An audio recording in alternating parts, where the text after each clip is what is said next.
Nous sommes à Ntoum, au nord du Gabon. Dans cette région de forêts humides, le raffia est présent partout, mais on voit rarement le travail qu'il faut pour l'obtenir. Aujourd'hui, nous suivons un artisan spécialisé dans la récolte du raffia. Son métier consiste à prélever cette plante directement dans la forêt, avant qu'elle ne devienne une matière utilisée dans la vie quotidienne gabonaise. Le raffia sert à fabriquer des cordes, des objets utilitaires et rituels. Mais avant d'arriver dans les maisons et les marchés, il commence ici, au cœur de la forêt. La première étape consiste à atteindre le palmier. L'artisan grimpe directement le long du tronc, sans corde ni harnais. Il s'appuie sur l'arbre et sur les palmes pour se hisser. Le sol en dessous est instable et souvent humide.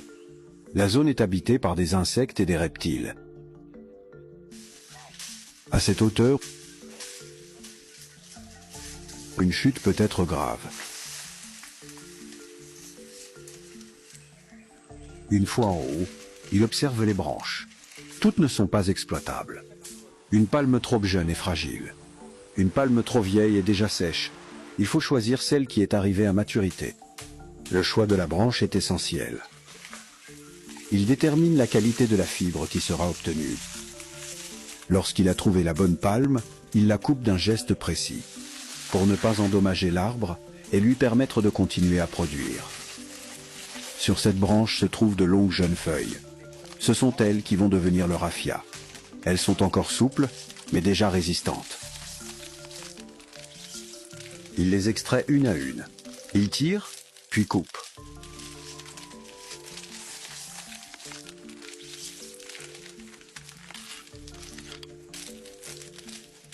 La fibre se détache naturellement de la branche. Le même geste est répété, encore et encore, jusqu'à obtenir une quantité suffisante de feuilles.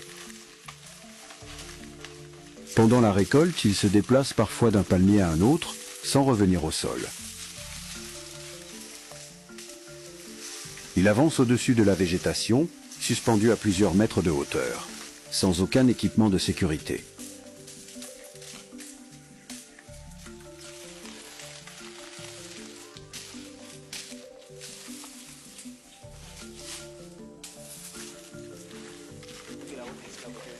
Cet épisode rappelle que le raffia n'est pas une ressource facile à obtenir.